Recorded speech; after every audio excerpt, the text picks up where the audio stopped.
Muchas personas me habéis pedido que hiciera un vídeo sobre el 5G y por qué deberíamos estar preocupados o no por el 5G. Así que aquí tenéis el vídeo.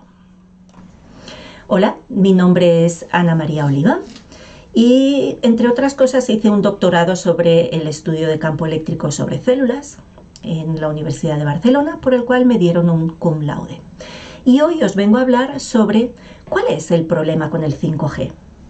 Queremos ver un poquito qué es lo que está ocurriendo ahora y por qué todo el mundo está hablando del 5G y por qué deberíamos haber estado hablando de esto desde hace mucho tiempo. Seguramente te habrás preguntado por qué en este momento todo el mundo está hablando del 5G, porque hay manifestaciones para que el 5G no salga adelante, porque hay gente que te dice, bah, si fuera algo importante ya lo sabríamos. Quiero que veamos un poquito por qué estamos en este punto en el que algo, aparentemente la evolución natural de una serie de tecnologías que venimos utilizando, se ha convertido en ángel o demonio. Por un lado, nos venden todo el progreso que nos va a traer el Internet de las cosas, la velocidad grande de transmisión, la capacidad de estar hipercomunicados, de abrir la puerta, encender las luces solo con tu voz y todo un montón de supuestas mejoras en nombre del progreso, de poderte descargar las cosas a toda velocidad y no tener tiempos de espera con los vídeos. Y por otro lado, otros hablan del 5G como el gran demonio, el gran que nos va a matar, el gran que está matando todos los pájaros, que está matando a las abejas, que está acabando con todo. ¿Quién tiene la razón? ¿Hay alguien que tenga la verdad? Vamos a ver un poquito más. Para poder entender qué es lo que está pasando con el 5G, me tengo que ir un poco hacia atrás para que podáis entender por qué estamos donde estamos. Y voy a empezar con el punto número 1, el espectro electromagnético. Aquí tenéis un dibujito de lo que se le llama el espectro electromagnético. ¿Y qué es eso? Es una manera de representar todas las posibles frecuencias que puede tener un determinado tipo de energía, que es la radiación electromagnética. Son de la misma naturaleza, pero como los humanos somos muy creativos, le hemos puesto nombres diferentes. Radiaciones de baja frecuencia, radiaciones de radiofrecuencia, radiaciones de microondas, radiaciones infrarrojas, luz visible, ultravioleta, radiaciones de alta energía, de muy alta energía, rayos X, rayos gamma. Todo eso son nombres que hemos ido poniendo a un tipo de energía concreto, la radiación electromagnética, que puede tener frecuencias diferentes. ¿Por qué pongo esto? Bueno, pues porque cuando estamos hablando de teléfonos estamos hablando de radiaciones electromagnéticas. ¿Cuál es el punto importante de estas radiaciones electromagnéticas? Punto número 1. Muchas de esas radiaciones son naturales. Punto número 2. La mayoría de las que estamos recibiendo hoy en día no son naturales, es decir, han sido creadas por el hombre. Vamos a irnos a una de las extremas. ¿Por qué de las extremas? Lo vais a ver enseguida.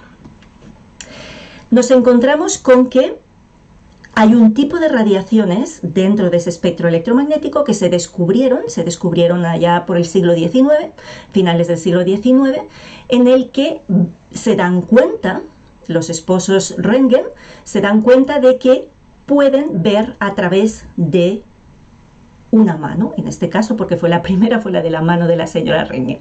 Entonces, ¿qué es lo que ven? Hay un tipo de radiaciones que las llaman X porque no saben cómo llamarlas, porque no la conocen, no saben qué naturaleza tienen, pero se dan cuenta de que eso puede atravesar muchas cosas, pero el hueso no. Y entonces al ponerle una placa fotográfica pueden ver el cuerpo por dentro. Imaginaros lo que significa eso en plenos 1800 y tantos. Curiosamente, los rayos X fueron descubiertos en 1895. En 1887, Nikola Tesla ya había estado diciendo, cuidado, porque hay un tipo de radiaciones, este tipo de radiaciones puede ser nociva para los organismos biológicos. Pero ¿a quién le importa lo que diga Tesla? Si al final, en esa época todavía ni siquiera se habían descubierto ese tipo de rayos por la comunidad científica convencional. Bien, esto para mí es muy importante porque este tipo de radiaciones os podéis imaginar que en cuanto se descubrieron, todo el mundo, ¿qué es lo que hizo? Empezar a utilizarlas. Tuvieron una difusión y una implementación rapidísima, rapidísima, rapidísima, hasta que se empezaron a dar cuenta que la gente se enfermaba. Tanto es así que la señora Röntgen se murió. Más tarde se murió su esposo y hay todo un libro que se llama Las víctimas de la ciencia radiológica y que te habla de todas las personas que murieron por ser los pioneros en implementar, en investigar y en utilizar una tecnología, porque desgraciadamente la tecnología suele ir por delante del conocimiento y el conocimiento y la conciencia muchas veces va por detrás. Es decir, primero ponemos en marcha cosas y nadie se preocupa de si eso tiene un efecto o no lo tiene. Y ahí pongo aquí este dato de que en 4 de abril del 36 hicieron un monumento a las víctimas de la radiología, que está en Hamburgo, en el Hospital St. Georg. Entonces, esto para mí es un hito importante. ¿Por qué? Porque se descubre un nuevo tipo de energía, se dan cuenta de que tiene unas aplicaciones espectaculares. Imaginaros, ahí pilló la Primera Guerra Mundial y se utilizó muchísimo, muchísimo también, se expandió rapidísimamente, y el caso fue que no habían visto, porque no habían escuchado aquellas voces de aquellos científicos no tan ortodoxos como Tesla, diciendo, cuidadito, que esto va a dañar a todos los seres biológicos. ¿Os empieza a sonar de algo esto? En ese momento empezamos a darnos cuenta de que hay una división en ese mismo tipo de energía que estoy diciendo. Hay una división muy clara. Hay una serie de radiaciones que se llaman ionizantes. ¿Por qué? Son las radiaciones de alta energía que nos pueden ionizar, es decir, pueden cambiar la materia, vamos a llamarlo así, modificar, de manera que producen efectos biológicos muy claros y habitualmente no deseables. Entonces todas esas con el tiempo se dieron cuenta de que tenían la capacidad de dañar y por tanto se empezó a regular.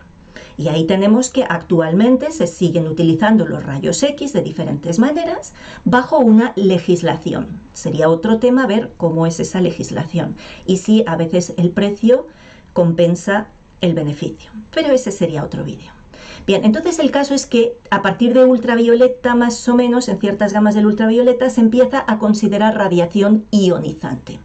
Pero todo lo que tiene menos energía que esas radiaciones, la energía va proporcional a la frecuencia, por tanto todas las frecuencias más bajas del ultravioleta, pues no son ionizantes.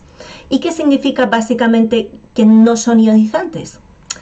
Pues que no hacen nada, no pueden arrancar partículas de la materia, no pueden modificar la materia, pues entonces es que no hacen nada. Como mucho, hombre, no hacen nada, vamos a ver. Todos nos hemos puesto bajo el sol en algún ratito y vemos que nos calentamos. Entonces sabemos que el infrarrojo calienta. Y sabemos que las microondas calientan, porque para eso las utilizamos en el horno. Es decir, no hacen nada. Vamos a decir que básicamente lo único que hacen es calentar. Y entonces ahí empezó uno de los grandes problemas. Se empezó a considerar radiaciones ionizantes. Sí, peligro. Vamos a empezar a legislar y vamos a medir a todo profesional que lo esté utilizando. Le ponemos su dosímetro para estar seguros que no se pasan de la dosis. Radiación no ionizante, no pasa nada, porque como mucho va a calentar y ya está. Así que eso lo utilizamos para calentarnos la comida a la hora de comer y se acabó. Y ahora viene el punto 2 que os quería contar, para que podáis entender la historia entera. La primera es que conocieron las radiaciones ionizantes y lo que no era ionizante, como no es ionizante no hay problema. Punto número 2. ¿Cuándo encontramos por primera vez un electrocardiograma? También ahí, hace más de 100 años, a principios del siglo pasado, empezaron a medir señales eléctricas que procedían del corazón, pero curiosamente las podíamos medir por fuera. Eso a nosotros nos parece muy sencillo, no tiene un gran salto mental, pero en aquella época, a pesar de que se conocía la electricidad animal desde Galvani y sabían ya ciertos conceptos de fisiología, todavía no se tenían un desarrollo tan importante y el hecho de que pudieras medir desde fuera una señal eléctrica que estaba dentro En este caso, fijaros que aquí están las ondas cerca del corazón, no todas, pero en otros casos las ondas se miden desde lugares que ni siquiera están cerca del corazón y a pesar de eso obtenemos esa curva que la conocemos tan bien. Ponen como hipótesis la idea de que si hay una fuente de electricidad dentro y yo lo mido fuera, no parece descabellado pensar que es porque lo que hay en el medio es un fluido conductor. Y esa hipótesis de el cuerpo como un volumen conductor, vamos a decirle, como un globo lleno de un agua saladita, básicamente, eso es lo que ha perdurado hasta este momento. ¿Por qué? Bueno, pues porque era una hipótesis que hace 100 y pico de años era lo único que se les ocurrió, porque no había más conocimiento. Os recuerdo que en aquella época tampoco había conocimiento de qué significaba cada uno de los picos o de los segmentos de un electrocardiograma. Simplemente sabían que si más o menos tenía esta forma, estaba bien, y si tenía esta otra forma, estaba mal. ¿Por qué? Por estadística. Porque por estadística sabían cuáles eran los valores normales. Pero este tema de que las explicaciones aparentemente científicas sean simplemente modelos estadísticos será otro vídeo. De momento, lo que sí sabemos es que más adelante el conocimiento vino a posteriori de la implementación de la tecnología y ahí sí se empezó a entender por qué aparece este complejo, por qué aparece este punto. Pero en fin, lo que yo quería deciros es que el segundo gran problema que tenemos es que se consideró que los cuerpos eran poco menos que un globo lleno de agua saladita. ¿Y por qué eso es un problema? Hombre, pues es evidente, porque estamos no teniendo en cuenta absolutamente nada de la verdadera fisiología del cuerpo humano, no de la parte bioquímica, que esa se conoce bastante bien, sino de la parte de lo que yo llamo la fisiología electromagnética. Esa es la gran desconocida.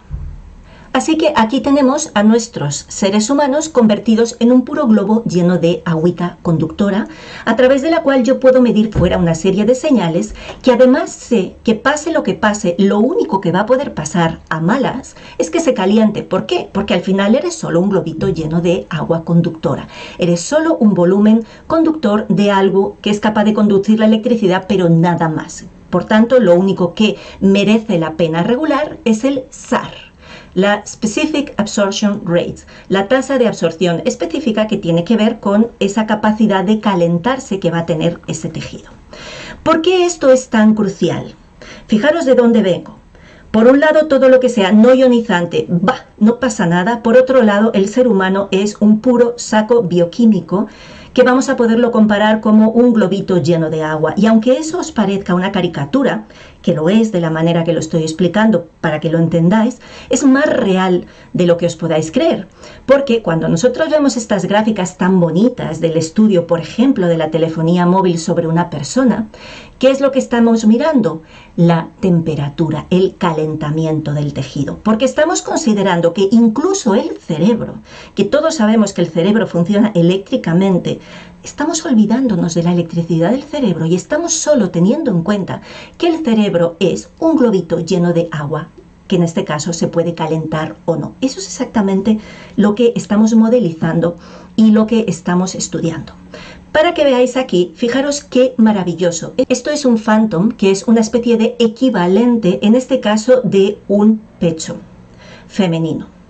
Es un breast Phantom, al cual se le está testando ante microondas. Así que, mujeres, saber que la manera en la que se está testando nuestro cuerpo es comparándonos con una cazuelita llena de agua. Y a partir de ahí estamos viendo qué es lo que pasa, se está estudiando qué es lo que pasa. Pero si esto os parece realmente terrible, que al menos a mí me lo parece, ahora mirar esto.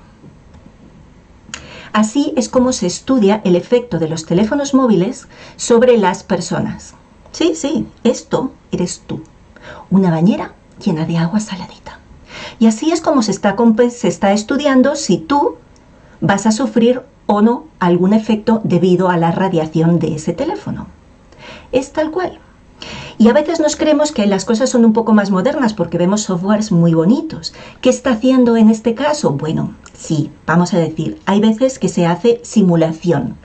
La simulación por ordenador, en este caso lo que estás utilizando son capitas. Dices, la primera piel mide tanto y es de este material con esta conductividad, y la siguiente es una capita que va a ser solo de grasita, y la otra es un poquito de hueso, y la otra... Pero es igual, lo único que haces es que en vez de tener un globo lleno de agua, tienes un globo lleno de diferentes tipos de agua. Pero lo único que miras es lo mismo.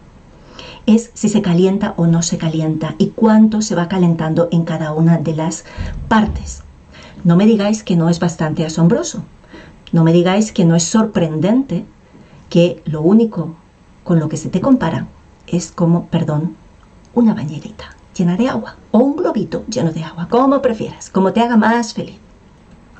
Y es que incluso cuando nos vamos a la literatura, y yo de verdad os pido ir a la literatura, no a los medios de comunicación, no a las revistas o a los periódicos o al que analiza las fuentes, iros a las fuentes y empezar a mirar qué es lo que se ha hecho y cómo se ha hecho. Sí, veréis que hay un montón de estudios y de metaestudios hechos. Cuando dicen, es que si esto fuera así ya lo sabríamos. Es que ya lo sabemos, hace mucho que lo sabemos. Tesla lo dijo en el siglo XIX, no le queréis hacer caso, no pasa nada. Vamos a seguir viéndolo una y otra vez. Todas estas radiaciones tienen efectos biológicos. ¿Por qué? Porque no somos globitos llenos de agua. Hay evidencia más que absoluta de cómo todo eso nos está afectando a cada uno de nosotros, en nuestra propia biología, en nuestra salud, día tras día. Así que recuerda, ¿por qué deberías ocuparte de las radiaciones en tu vida? Porque no somos globos llenos de agua que nos podamos calentar o no ante una radiación. Somos seres electromagnéticos. Nuestras células se comunican entre sí utilizando señales electromagnéticas, y cuando les ponemos tanto ruido desde fuera como estamos poniendo, lo que estamos generando es tanto ruido que no hay quien haga nada, que no hay quien entienda qué le está diciendo el otro, que no hay quien pueda seguir una instrucción correctamente, porque el nivel de ruido es horrible. El gran problema de las radiaciones no es el calentamiento, ese es el menos importante. Y es el único que está regulado y encima mal regulado. Lo más importante de las radiaciones es que te rompen la comunicación entre tus células, y dentro de tu propia célula te rompe la coherencia de tus señales biológicas. Y eso es lo mismo que decir te deja débil, te rompe tu capacidad de autorregulación. Eso podéis buscar las fuentes o me podéis preguntar. Yo tengo un curso de 1 año entero explicando esto, simplemente cuáles son las señales electromagnéticas biológicas. Está demostrado que emitimos en al menos 2/3 del espectro electromagnético. Tenemos radiaciones propias. ¿Cómo no van estas radiaciones propias a interferir con las radiaciones ajenas? Si eso es pura teoría de ondas, de interferencias de radiaciones electromagnéticas. Por favor, señores, dejen de considerarme un globito lleno de agua, que lo único que me puede pasar es que me caliente. Empiecen a considerarme como un ser electromagnético al cual hay que cuidar, porque una antena que soy yo electromagnética enfrente de otra antena electromagnética va a generar siempre interferencias, siempre. Y ahora sí, ¿qué pasa específicamente con el 5G? Bueno, pues el 5G, que es la 5ª generación, ¿qué es lo que tiene? Más de todo, más potencia, más ancho de banda, más todo. ¿Para qué? Para que tú tengas la vida presuntamente más cómoda. Perdón que haga una caricatura, pero es para que no se te pare el vídeo cuando lo reproduces. Oh, porque esperar un segundo, qué pausa tan horrible. Es para que puedas descargarte tu serie favorita de Netflix cuando estás paseando por el monte. Es para que... Lo siento, esa comodidad a mí no me sirve, sobre todo porque el precio que estamos pagando es demasiado alto. Así que tú puedes elegir qué haces ante estas tecnologías y cómo te posicionas, pero lo que no me vale es que me digas, ah, si eso fuera malo ya lo sabríamos, porque ya lo sabemos y te lo estoy contando.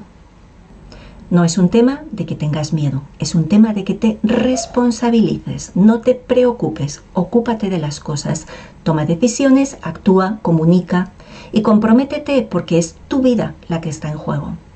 Si no te importa que te traten como un globito lleno de agua saladita, pues sigue tu vida normal. Pero si realmente sí te importa, y no porque no quieras ser un globito, sino porque eres mucho más que eso y tu salud está en juego, pues entonces te animo a que compartas esta información, a que hables en tu entorno, a que comuniques y expreses, y si no, pues los derives a lugares donde puedan tener una información que realmente sea seria. Porque estamos ya muy hartos de personas que hablan sin tener ni idea y que encima juzgan a aquellos que simplemente dicen algo que a ellos no les gusta. No, la época de la Inquisición ya pasó. Bueno, eso de que ya pasó, a veces lo dudo, porque la verdad es que muchas veces muchos nos sentimos como si estuviéramos todavía con la Inquisición ahí. Pero vamos a pensar que realmente ya pasó, ¿verdad? Y si no me quieres creer a mí, pues no me creas, pero sigue buscando porque no soy la única loca que está hablando de estos temas.